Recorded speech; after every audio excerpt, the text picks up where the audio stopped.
Thank you for joining us. I'm in Chicago at the Standard Club to cover special events for Israel. We will also visit some of the tourist attractions in this great city and meet the general manager of the famous Standard Club following these messages.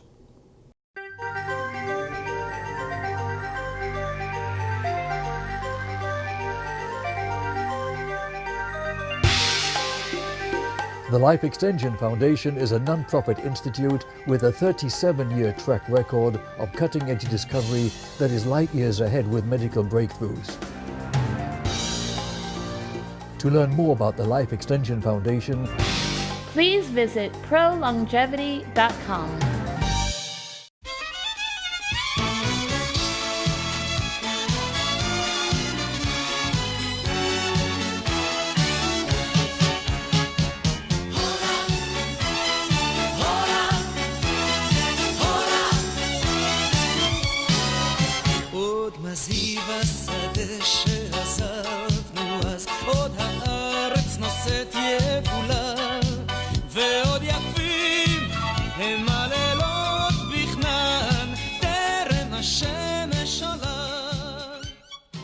With us now is Steve Thompson, General Manager of the Standard Club. A real pleasure to have you on the show, sir. It's my pleasure. Thank you so much. So here I am in the Windy City, as you call it, and this is really a very famous club with a history.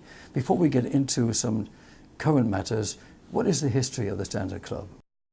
Well, we have quite a distinguished history in the city of Chicago. We have been part of the fabric of the social and business network here in the city since the mid-1800s. This club started in 1869 and is one of the two oldest clubs in the city of Chicago. It started off as primarily German Jewish families only. The influx of so many families during the early 1800s to mid-1800s, those families had moved to Chicago and New York primarily, and the families that lived in Chicago moved by the University of Chicago area on the south side of Chicago, and they built the first clubhouse, started the club in 1869 and built the first clubhouse on South Michigan Avenue. This is actually our third clubhouse that we're in today. I took a tour and I was really surprised to see in this tall building, I see swimming pools, spas, and the incredible ballroom and dining room is just amazing. It's palatial. Thank you. You know, the building itself, the structure is just an absolutely gorgeous structure. It's an Albert Kahn building, who was a very famous architect in the Midwest and around the country as well, but built such big buildings as the General Motors World Headquarters, worked with the Ford family as well, and built the Chicago Club, the Detroit Athletic Club in Detroit as well. So this clubhouse that we're in right now, which is our third clubhouse, opened in 1926. And it is a magnificent building. Imagine at that time, obviously before the Great Depression started, but it opened up with our expansive ballroom. It's almost 6,000 square feet, 21-foot high ceilings, and the chandeliers were commissioned for this club from Baccarat. So they're all Baccarat crystal chandeliers and wall sconces, and we have a gorgeous walnut floor. So it is it's really a jewel of not just the Standard Club, but of the city of Chicago. So many major events happen, political, social, business events of the highest level happen in our ballroom. It's a magnificent room.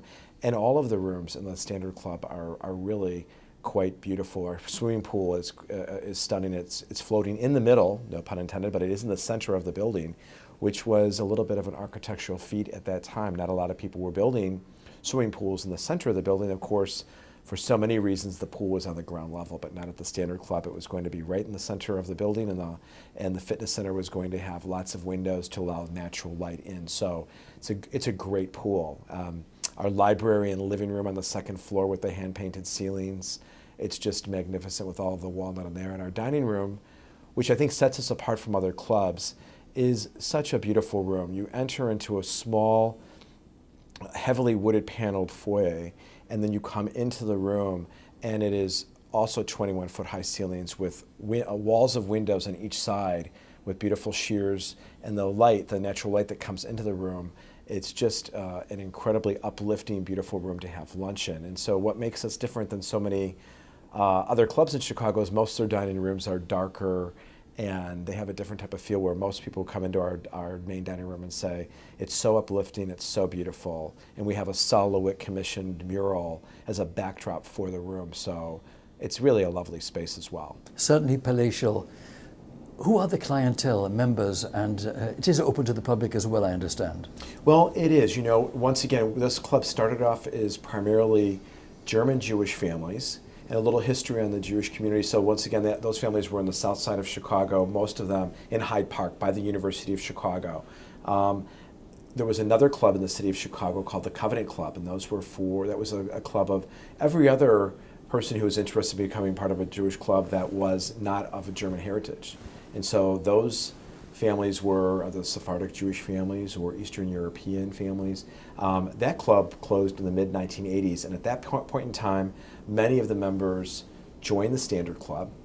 And now, you know, our origins are as a Jewish club, and anybody is welcome to become a member of the Standard Club. And it's a very opening, wonderful field that we have at our club here. And our members can sponsor events. You still have to be sponsored to have an event on the club. You have to be a member to use the dining room. But if you want to have guest rooms, we have beautiful 60 guest rooms and suites at the top of our building. We're 10 stories tall.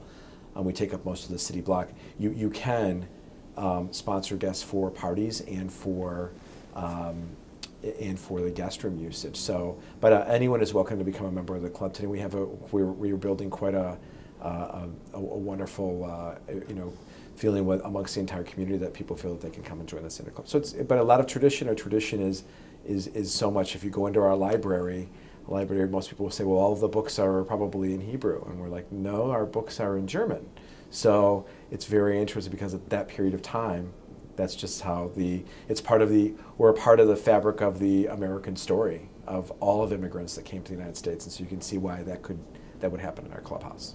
What I understand is the Standard Club is really, for all intents and purposes, the focal point of the Jewish community in the Chicago area. That really is correct. So many wonderful events of the Jewish community happen here at the clubhouse, and it's just such a natural fit and a natural feel. The Jewish United Fund, we do their annual dinner. We just had the Ladies Lion Luncheon here, which is just a great traditional event. But the JCYS, we have the Holocaust Museum events here at the clubhouse, Anti-Defamation League, and anything that's happening within, we have even just things like Bank Lomi. Bank Lomi is a big, more recent member of the club. Civic, social, Simon Wiesenthal, which is of course our president's organization that she's involved with. So many of these events happen at the club, and the club. Most members look at the clubhouse as just part of one of our services. It's their home away from home. So whether it's their family wedding, their mitzvah, it could be a bris, a shiva, and it can be all of the business events that happen throughout the day and throughout the evening that are so important for the clubhouse. Our 60 guest rooms and suites make it easy for our members to bring their corporate events here as well. But if you were to look at the event daily sheets at the club and see what's happening, you'll see so many things that are really the pillars within the Jewish community are right here at the Standard Club. A focal point for people to get together, make deals, have cultural events, also very important. Tell us a little bit about Chicago as a tourist destination in general. Chicago is a phenomenal city. I think most people who come to the United States, they might hit one of the coasts. They might hit Los Angeles and San Francisco and Washington and New York, and then Chicago might be more of an afterthought. But what we find is so many people, when they actually come to Chicago, many of them say to us, this may be my favorite American city. And the reason for that, I think, is a number of things. Back when the fire of Chicago happened in 1871, the unique thing about that is after that fire, it gave Daniel Burnham and the architects a chance to redesign the city, unlike other cities, and keep the majority of the lakefront as park for all of the residents to enjoy. And that today is a magnificent jewel for the city of Chicago. The architecture, I need say no more. We've got some of the most wonderful architecture in the world right here in our city, whether it's new or old. Our theater, our opera, our restaurant scene is really at the top level in the country. And then there's a nice thing about Chicago, which is the warmth of the people, that it is a Midwestern city in its roots. You know, many people call Chicago the biggest small town in the Midwest, and it has a small town feel in some ways because so many people come from the states that are nearby, but they come from all over the world as well. But it sets a little bit of a tone for the feeling of Chicago. It's a hard-working city, but Chicago is also, it doesn't take itself too seriously, but Chicago also enjoys, I think, a lot of the finer things that we offer as well. So it's a great destination. I think people who come here enjoy the city. It's a clean city. There's so much to do. We have wonderful hotels. We have wonderful private clubs, and it's just a great experience. I think everyone enjoys coming to Chicago. I'm certainly enjoying my visit to Chicago, and have to ask you, what special events are occurring here that people should know about that we haven't discussed? Oh, you know, one of the things that we offer to our members is just incredible programming. We have so many events for our members here at the club. Next week we have boxing night, where we actually bring in a boxing ring into the middle of our ballroom, and our members use it as a great chance to entertain. And we have a great steakhouse themed menu and cocktails and scotch, and just a great night. We have the children's holiday party, which is a grand tradition, and which happens in early December. And this year we're going to turn our entire clubhouse into a carnival. So just a lot of fun for people to be able to bring their children, and everyone's a kid at heart, so everybody gets to come and have a great time. And one thing that we do during that is we do a toy drive for the needy in the city of Chicago, and our members bring in gifts that can be given to needy families in the city of Chicago, and that's a tradition we've had in the club here for over 100 years. Our annual members reception during the holidays is also a great time for everyone to come together. But we do a lot of lunch and learns and things that are a little bit different. It could be on a story that could be, you know, what's going on. It could be popular politics. So right now we have John McCain coming up, who the senator who ran for president is going to be here coming up in the near future. We've had Martha Stewart here with the new books that she has. We just had the late Joan Rivers, just before she passed, was here. We had a wonderful club event. She was delightful. We have smaller lunch and learns. We might have something that might have to do, we had like the Kennedy detail of the person who was on the Secret Service for President Kennedy when he was assassinated. We will have fun Nigella Lawson, who will do an event on cooking and lunch that she would bring in, which is really quite interesting. Eleanor Rockefeller was here during her most recent book tour. But things also within the Jewish community. You know, we've had things where, you know, we've had events where one of our members had something to do with the diary and interpretation of the Diary of Anne Frank. That was here at the club. So we have things that are really for everybody in all different age groups. So we try to have things that we think our members would enjoy. We have, in the clubhouse, we have other things that will be just for our members, like a burger and beer night is Wednesday night. So members can come in, especially younger members, and enjoy the camaraderie. We just had a great wine dinner. So we match up beautiful wines with beautiful food from our chef, and our members get to come in and enjoy a great night at a reasonable price, and we do that so that we can offer value to their membership. So, so many things to choose from. You just have to look at our calendars. There's many, many things, and it makes the clubhouse fun for our members. There's always something, whether it's a family night. We just had we just had on Friday, our first night that we had an organized Shabbat dinner. So we'd never had that in the club. Everybody would have the dinner at their home, but we thought, why don't we get some families together, and each family, we had our table with the candles and a challah for each family, and then there was singers that came in and sang, and everyone kind of sang together as a group, and it was a very warm, wonderful night. It was last Friday, and the response from our members was, we want to do this again, and we will. So there's something for everybody at the club as far as our programming goes.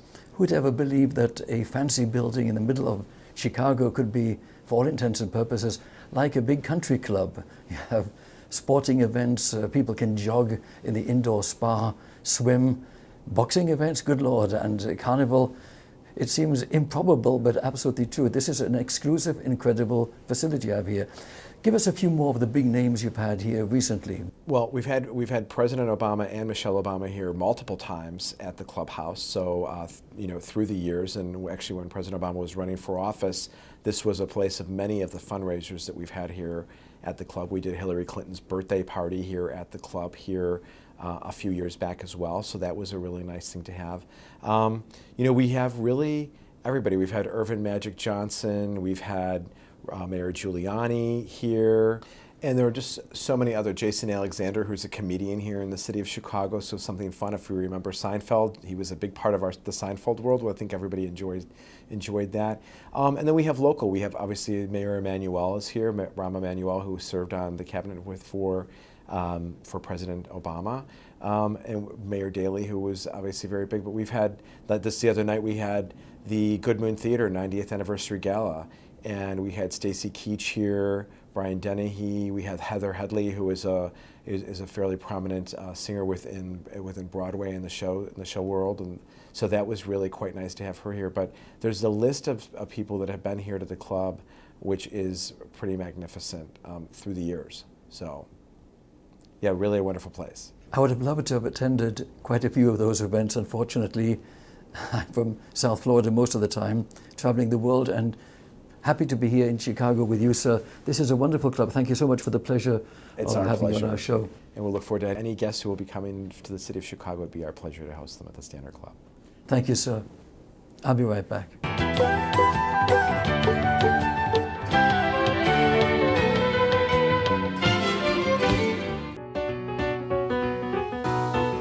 Chicago is situated in the Great Lakes region of the American Midwest in the state of Illinois. Rising from the edges of Lake Michigan, Chicago began as a tiny trading post at the mouth of the Chicago River and has boomed into a modern global center of commerce and culture.